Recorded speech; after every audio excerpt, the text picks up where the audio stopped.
ಮಹದೇವಪುರ ದಲಿತ ಸಂಘ ಬೆಂಗಳೂರು ವತಿಯಿಂದ ದಿನಾಂಕ 1/5/2026ರಂದು ಸಂವಿಧಾನ ಶಿಲ್ಪಿ ಡಾಕ್ಟರ್ ಬಿ.ಆರ್. ಅಂಬೇಡ್ಕರ್ ಅವರ ಜಯಂತಿ, ಕಾರ್ಮಿಕರ ಜಯಂತಿ, ಬುದ್ಧ ಪೂರ್ಣಿಮೆ ಹಾಗೂ ಡಾಕ್ಟರ್ ಬಾಬು ಜಗಜೀವನ್ ರಾಮ್ ಅವರ ಜಯಂತಿ ಪ್ರಯುಕ್ತ ಇವತ್ತು ನಾವು ಸುದ್ದಿಗೋಷ್ಠಿಯನ್ನು ಕರೆದಿದ್ದೀವಿ. ಈ ಸುದ್ದಿಗೋಷ್ಠಿಯಲ್ಲಿ ನಮ್ಮೊಂದಿಗೆ ನಮ್ಮ ಸಂಘದ ಅಧ್ಯಕ್ಷರಾದಂತಹ ಪ್ರವೀಣ್ ಕುಮಾರ್ ಸರ್ ಅವರಿಗೆ ಅವರಿಗೆ ಸ್ವಾಗತವನ್ನು ಬಯಸ್ತಾ ಇದ್ದೀನಿ. ಅದೇ ರೀತಿ ನಮ್ಮ ಬೆನ್ನೆಲುಬು, ಮಾರ್ಗದರ್ಶಕರು, ಹಿರಿಯರು, ನಮ್ಮ ತಂದೆ ಸಮಾನರಾದಂತಹ ಶ್ರೀ ಎಸ್.ಕೆ. ವೆಂಕಟೇಶನ್ ಅವರಿಗೆ ಅವರು ಕೂಡ ನಾನು ಸ್ವಾಗತವನ್ನು ಬಯಸ್ತಾ ಇದ್ದೀನಿ. ಅದೇ ರೀತಿ ನಮ್ಮ ಸಂಘದ ರಾಜ್ಯ ಸಂಚಾಲಕರಾದಂತಹ ಮಾದೇಶ್ ಅವರಿದ್ದರೆ ಅವರು ಕೂಡ ಸ್ವಾಗತವನ್ನು ಬಯಸ್ತೀನಿ. ಅದೇ ರೀತಿ ನಮ್ಮ ರಾಜ್ಯ ಸಹ ಸಂಚಾಲಕರಾದಂತಹ ಆದೂರು ಗಣೇಶ್ ಅವರಿದ್ದರೆ ಅವರು ಕೂಡ ಸ್ವಾಗತವನ್ನು ನಾನು ಬಯಸ್ತಾ ಇದ್ದೀನಿ. ಇವತ್ತು ಏನು ಸುದ್ದಿಗೋಷ್ಠಿ ಕರೆಯುವಂತಹ ವಿಚಾರ ಏನು ಅಂದರೆ, ನಾವು ನಮ್ಮ ಮಹದೇವಪುರ ದಲಿತ ಸಂಘದ ವತಿಯಿಂದ ಪ್ರತಿ ವರ್ಷನೂ ಒಂದಲ್ಲ ಒಂದು ರೀತಿಯ ವಿಜೃಂಭಣೆಯ ಕಾರ್ಯಕ್ರಮಗಳು, ವಿಭಿನ್ನ ರೀತಿಯ ಕಾರ್ಯಕ್ರಮಗಳನ್ನು ನಾವು ಆಯೋಜನೆ ಮಾಡ್ತಾ ಇದ್ದೀವಿ. ಈ ಬಾರಿಯೂ ಸಹ ಒಂದು ವಿಭಿನ್ನ ರೀತಿಯ ಕಾರ್ಯಕ್ರಮವನ್ನು ಆಯೋಜನೆ ಮಾಡಬೇಕು ಅಂತೇಳಿ ಸಂಘದ ಅಧ್ಯಕ್ಷರು ಮತ್ತು ನಮ್ಮೆಲ್ಲ ಪದಾಧಿಕಾರಿಗಳನ್ನ ಸಭೆಗಳನ್ನ ಮಾಡಿ ಒಂದು ತೀರ್ಮಾನವನ್ನು ತಗೊಂಡಿದ್ವಿ. ಆ ತೀರ್ಮಾನದ ಪ್ರಕಾರ ದಿನಾಂಕ 1/5/2026ರಂದು ಇದು ಬೆಂಗಳೂರಿನ MLR ಕನ್ವೆನ್ಷನ್ ಸೆಂಟರ್ ನಲ್ಲಿ ಪ್ರತಿಭಾ ಪುರಸ್ಕಾರ ಮತ್ತು ಮಹದೇವಪುರ ದಲಿತ ರತ್ನ ಪ್ರಶಸ್ತಿ ವಿತರಣಾ ಸಮಾರಂಭವನ್ನ ನಾವು ಆಯೋಜನೆ ಮಾಡಿದ್ವಿ. ಏನಪ್ಪಾ ಮಹದೇವಪುರ ದಲಿತ ರತ್ನ ಪ್ರಶಸ್ತಿ ಅಂದ್ರೆ, ಯಾರು ನಮ್ಮ ಸಮುದಾಯಕ್ಕಾಗಿ ಸತತ 30-40 ವರ್ಷಗಳಿಂದ ಹೋರಾಟ ಮಾಡಿ ಸರ್ಕಾರಿ ಜಮೀನುಗಳನ್ನ ಉಳಿಸಿ ಸಮುದಾಯಕ್ಕಾಗಿ ಹೋರಾಟ ಮಾಡಿ ಸಮುದಾಯದವರ ಮೇಲೆ ಹಲ್ಲೆಗಳು, ದೌರ್ಜನ್ಯಗಳಾದಾಗ ಮನೆ ಮಠ ಬಿಟ್ಟು ಹೋರಾಟ ಮಾಡಿ ಸಮುದಾಯಕ್ಕೆ ನ್ಯಾಯ ಕೊಡಿಸಿರುವಂತಹ ನಮ್ಮ ಸಮುದಾಯದ ಹಿರಿಯರು ಮತ್ತೆ ವಿವಿಧ ಕ್ಷೇತ್ರಗಳಲ್ಲಿ ಸಾಧನೆ ಮಾಡಿರುವಂತಹ ನಮ್ಮ ಸಮುದಾಯದವ್ರನ್ನ ಯಾರೂ ಗುರುಸ್ತಾ ಇರಲಿಲ್ಲ. ಹೋರಾಟ ಅಂದ್ರೆ ಹೋರಾಟ ಬಿಡಪ್ಪ, ಅವ್ರು ಪಾಡವ್ರು ಮಾಡ್ಕೊಂತಾರೆ ಅನ್ನೋ ಒಂದು ಲೆಕ್ಕದಲ್ಲಿ ನಾವು ಎಷ್ಟೇ ಹೋರಾಟಗಳು ಮಾಡಿದ್ರು ನಮ್ಮ ಹಿರಿಯರನ್ನ ಇದುವರೆಗೂ ಯಾರು ಕೂಡ ಗುರುಸಿರುವಂತಹ ಕ್ರಮ ಯಾರು ತಗೊಂಡಿರಲಿಲ್ಲ. ಹಾಗಾಗಿ ನಾವು ನಮ್ಮ ದಲಿತ ಸಂಘದ ವತಿಯಿಂದ ಇವತ್ತು ಆ ಒಂದು ವಿಭಿನ್ನ ರೀತಿಯ ಕಾರ್ಯಕ್ರಮ ಮಾಡಿ ನಮ್ಮವರನ್ನ ಗುರುತಿಸಿ ಅವರ ಸೇವೆಯನ್ನ ಪರಿಗಣನೆ ತಗೊಂಡು ನಾವಿವತ್ತು ಅಂತಹ 58 ಜನ ಸಾಧಕರಿಗೆ ಮಹದೇವಪುರ ದಲಿತ ರತ್ನ ಎಂಬ ಪ್ರಶಸ್ತಿಯನ್ನ ಘೋಷಣೆ ಮಾಡಬೇಕು ಅಂತ ಹೇಳಿ ತೀರ್ಮಾನ ಮಾಡಿದ್ವಿ. ಅದೇ ರೀತಿ ಅಭ್ಯರ್ಥಿಗಳನ್ನ ಕೂಡ ಯಾರು ಪ್ರಶಸ್ತಿಗೆ ಅರ್ಹರಾದಂತಹ ವ್ಯಕ್ತಿಗಳನ್ನ ಕೂಡ ನಾವು ಆಯ್ಕೆಯನ್ನ ಸಹ ಮಾಡಿದ್ದೀವಿ.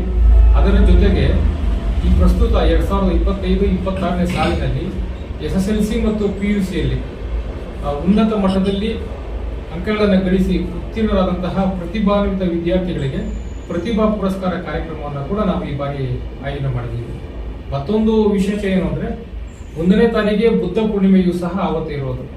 ಹಾಗಾಗಿ ನಾವು ಬುದ್ಧ ಪೂರ್ಣಿಮೆ, ಕಾರ್ಮಿಕರ ದಿನಾಚರಣೆ, ಮಹಿಳಾ ದಿನಾಚರಣೆ, ಡಾಕ್ಟರ್ ಬಿ.ಆರ್. ಅಂಬೇಡ್ಕರ್ ಅವರ ದಿನಾಚರಣೆ ಮತ್ತು ಬಾಬು ಜಗಜೀವನ್ ರಾಮ್ ಅವರ ದಿನಾಚರಣೆ, ಒಟ್ಟು 5 ಕಾರ್ಯಕ್ರಮಗಳನ್ನು ಸೇರಿ ಒಂದೇ ವೇದಿಕೆಯಲ್ಲಿ ಆಯೋಜನೆ ಮಾಡ್ತಾ ಇರುವಂತದ್ದು ನಮಗೆ ಬಹಳ ಸಂತೋಷದ ವಿಚಾರ.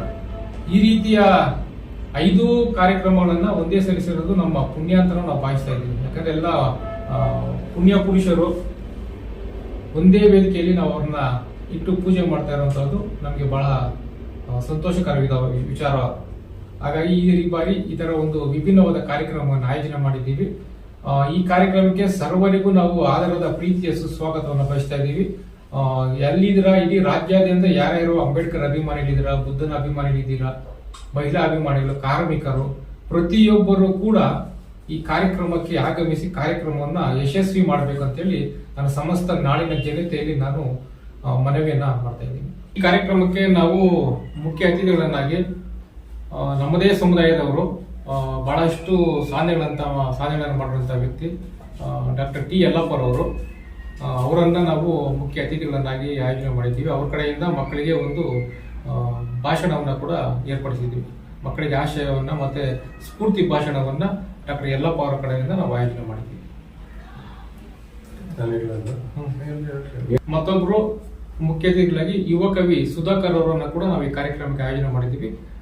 ವೇದಿಕೆಯಲ್ಲಿ ಇವ್ರು ಮಾತ್ರ ಹೇಳ್ತಾರೆ, ನಮ್ಮ ಕಾರ್ಯಕ್ರಮದಲ್ಲಿ ವೇದಿಕೆ ಇರೋದಿಲ್ಲ, ಎಲ್ಲರೂ ವೇದಿಕೆ ಮೇಲೆ ಯಾವುದೇ ಗಣ್ಯರನ್ನ ನಾವು ಆಹ್ವಾನ ಮಾಡುವಂತಹದ್ದು ನಮ್ಮ ಉದ್ದೇಶ ಇರೋದಿಲ್ಲ.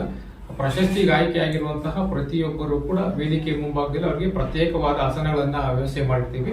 ಮತ್ತೆ ವಿದ್ಯಾರ್ಥಿಗಳು ಅಷ್ಟೇ, ಪ್ರತಿಭಾ ಪುರಸ್ಕಾರ ವಿದ್ಯಾರ್ಥಿಗಳು ವಿದ್ಯಾರ್ಥಿಗಳು ಕೂಡ ಪ್ರತ್ಯೇಕವಾದ ಆಸನಗಳನ್ನ ವ್ಯವಸ್ಥೆ ಮಾಡಿರ್ತೀವಿ. ಅವ್ರು ಅದೇ ಜಾಗದಲ್ಲಿ ಕೂತ್ಕೊಂತಾರೆ. ವೇದಿಕೆ ಸಂಪೂರ್ಣವಾಗಿ ಬಹಳಷ್ಟು ಚಿಕ್ಕದಾಗಿ ಚೊಕ್ಕದಾಗಿ ಕಾರ್ಯಕ್ರಮ ಆಯೋಜನೆ ಮಾಡ್ತೀವಿ. ಬೇರೆ ಏನಾದ್ರು ಸಾಂಸ್ಕೃತಿಕ ಕಾರ್ಯಕ್ರಮಗಳ ಥರ ಏನಾದ್ರು ಇದೆಯಾ? ಸಾಂಸ್ಕೃತಿಕ ಕಾರ್ಯಕ್ರಮಗಳು,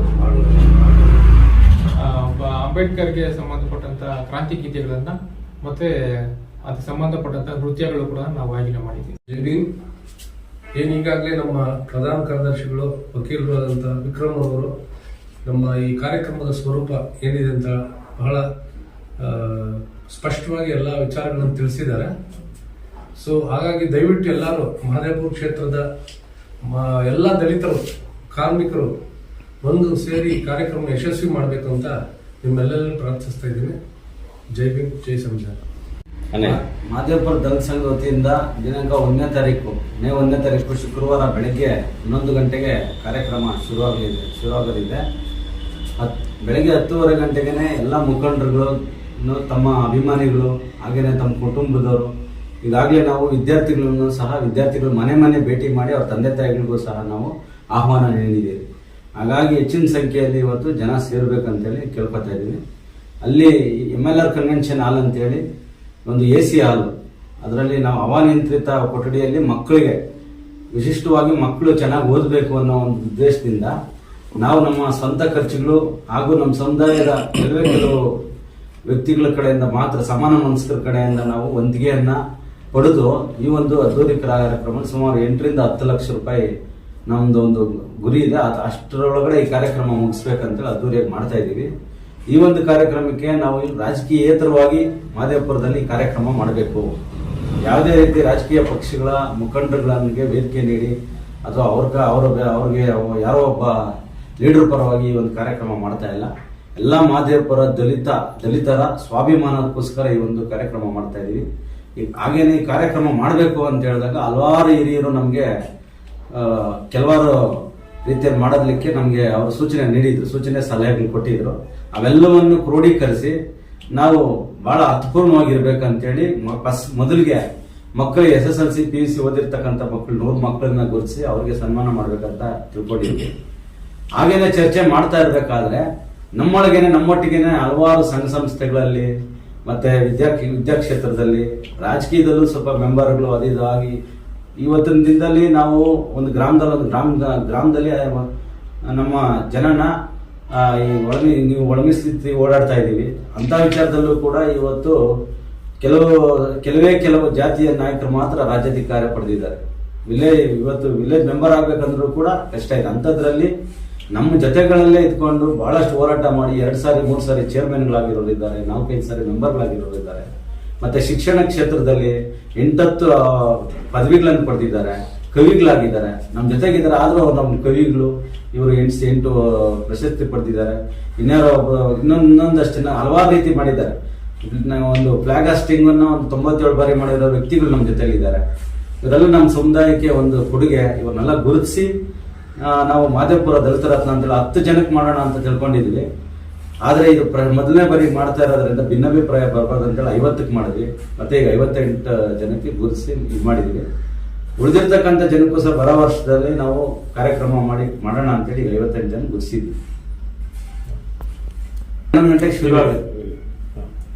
ಬೆಳಗ್ಗೆ 11 ಗಂಟೆಗೆ MLR ಕನ್ವೆನ್ಷನ್ ಶುರು ಆಗುತ್ತೆ. ಡೆಕಾಥ್ಲಾನ್ ಬಳಿ ಎಲ್ಲರೂ ಸಹ ಜಮಾಯಿಸಿ ಅಲ್ಲಿಂದ ಒಂದು 300 ಮೀಟರ್ ಇದರಲ್ಲಿ ಮೆರವಣಿಗೆ ತರ ಮಾಡಿ ನಾವು ಹಾಲ್ ಒಳಗಡೆ ಬಂದು 11:30ಗೆಲ್ಲ ಕಾರ್ಯಕ್ರಮ ಶುರು ಮಾಡ್ತೀವಿ. ಜೈ ಭೀಮ್ ಬಂಧುಗಳೇ, ದಿನಾಂಕ 1/5/2026 ನಡೆಯುವ ಮಹದೇವಪುರ ಕ್ಷೇತ್ರದ ದಲಿತ ಸಂಘರ್ಷ ಸಮಿತಿಯ ಕಾರ್ಯಕ್ರಮಕ್ಕೆ ಹಲವಾರು ಪ್ರಯತ್ನಗಳು ಪಟ್ಟು ಒಳ್ಳೆ ವ್ಯವಸ್ಥಿತವಾಗಿ ಕಾರ್ಯಗತ ಮಾಡಬೇಕಂತೇಳಿ ನಮ್ಮ ಮುಖಂಡರುಗಳು ಮುಂದಾಳತ್ವ ವಹಿಸಿ ಹಳ್ಳಿಗೂ ಹೋಗಿ ಕ್ಷೇತ್ರದಲ್ಲಿ ಎಲ್ಲರಿಗೂ ಮನವಿ ಮಾಡಿ ಆ ಕಾರ್ಯಕ್ರಮದಲ್ಲಿ ಭಾಗವಹಿಸಬೇಕು. ಕುಟುಂಬ ಸಮೇತರಾಗಿ ಪ್ರತಿಭಾ ಪುರಸ್ಕಾರ ಇದೆ. ಮತ್ತೆ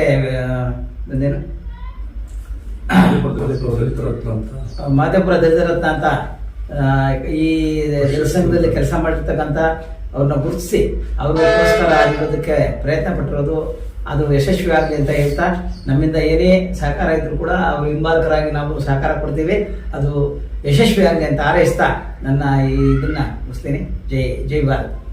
ಜೈ ಭೀಮ್ ಬಂಧುಗಳೇ, ಇನ್ನು ಈ ಮಹದೇವಪುರ ಕ್ಷೇತ್ರದಲ್ಲಿ ದಿನಾಂಕ 1/5/2026 ಬಾಬಾ ಸಾಹೇಬ್ ಅಂಬೇಡ್ಕರ್ ಜಯಂತಿ ಪ್ರಯುಕ್ತ